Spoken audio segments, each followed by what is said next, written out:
What if I told you that before colonial borders, before Nigeria existed, before even some famous African kingdoms rose to power, there was a hidden empire that controlled the most important river system in West Africa? An empire so strategically placed that anyone who controlled it could dominate trade, war, and politics across vast regions. Yet today, almost nobody talks about it. This is the story of the Igala Kingdom, the forgotten empire that once ruled the Niger-Benue confluence. And as you listen to this, ask yourself, why was this powerful civilization erased from popular history? When historians talk about ancient Nigerian civilizations, they often mention Benin, Oyo, Kanem-Bornu, Ornery. But history is not only written by those who last, it is written by those who are remembered. The Igala Kingdom was once one of the most strategically powerful states in the region. That is now central Nigeria.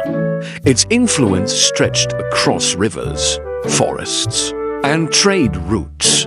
Its kings commanded respect not only through force, but through ritual, tradition, and political wisdom. Yet today, their story is barely told. Before we continue, if you love uncovering forgotten African history, take a moment to subscribe to this channel. You're about to hear stories most textbooks never taught.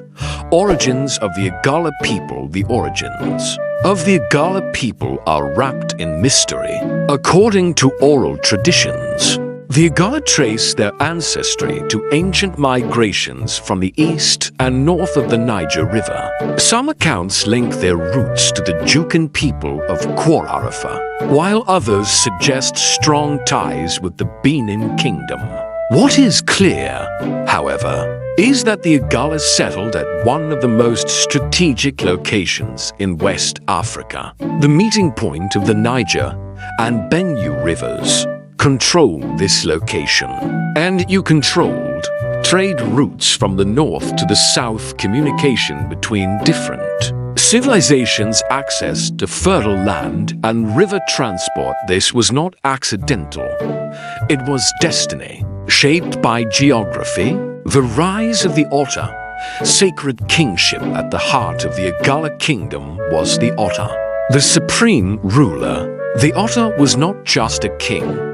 He was a spiritual and political authority, believed to be chosen by destiny itself. His role blended governance, ritual leadership, and ancestral connection. Unlike purely military rulers, the otter ruled through sacred legitimacy, complex palace rituals, councils of elders, deep respect for tradition. The capital, Ida, became a powerful political center, attracting traders, diplomats, and emissaries from surrounding kingdoms. Pause for a moment and think about this.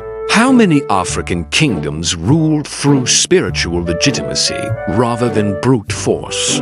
Drop your thoughts in the comments. Igala and Benin, a shared destiny. One of the most fascinating chapters of Igala history is its connection with the Benin Kingdom. Historical traditions suggest that royal bloodlines and political ideas flowed between Igala and Benin.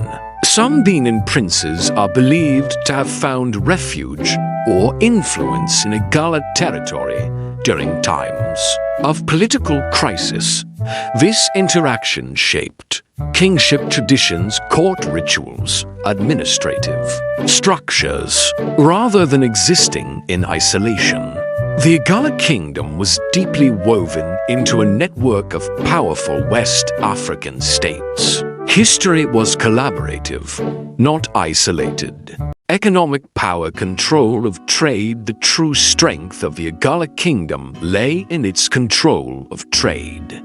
By dominating the Niger-Benue waterways, the Igala controlled salt trade from the north, agricultural goods from fertile riverbanks, iron, tools and weapons, cultural exchange across regions, merchants passing through Igala land paid tribute and respected Igala authority. This steady flow of wealth strengthened the kingdom and funded its political stability. This wasn't just a kingdom, it was a commercial empire. Military strategy without constant war, unlike empires known for constant conquest. The Igala practiced strategic defense. They relied on natural river barriers, dense forests, strategic alliances, diplomatic marriages. War was not the first option, but when it came, it was decisive. This balance between diplomacy and force allowed the kingdom to survive for centuries. In a volatile region, quick question for you. Do you think diplomacy is more powerful than warfare in building long-lasting civilizations? Answer why yes or nitrogen monoxide in the comments. And if you're enjoying this deep dive into hidden African history, subscribe now. More forgotten empires are coming. Religion, ancestors, and identity. Religion played a central role in Igala society. Ancestor worship, sacred festivals, and spiritual guardianship reinforced unity and social order. The otter was seen as a bridge between the living and the ancestors. This belief system created strong identity, respect for authority, cultural continuity even today. Many Igala traditions reflect these ancient beliefs. The decline, how power fades, no empire lasts forever. The decline of the Igala Kingdom came through internal succession disputes, pressure from expanding neighbors, changes in trade routes, later colonial disruptions. As external forces grew stronger, the strategic advantage of river control weakened. Slowly, the kingdom lost influence, not in a single collapse, but through gradual erosion. And with that decline, history began to forget. Why this history matters today. The story of the Igala Kingdom reminds us of something powerful. Africa's past was not empty. Nigeria's history did not begin with colonialism, and many great civilizations existed, even if they were silenced. Understanding these histories restores identity, pride, and truth. If this video taught you something new, like it so more people can discover this forgotten empire. Subscribe for more deep, untold African history, and share this video with someone who thinks African history is boring. Let us change that narrative together. Which forgotten Nigerian kingdom should we explore next?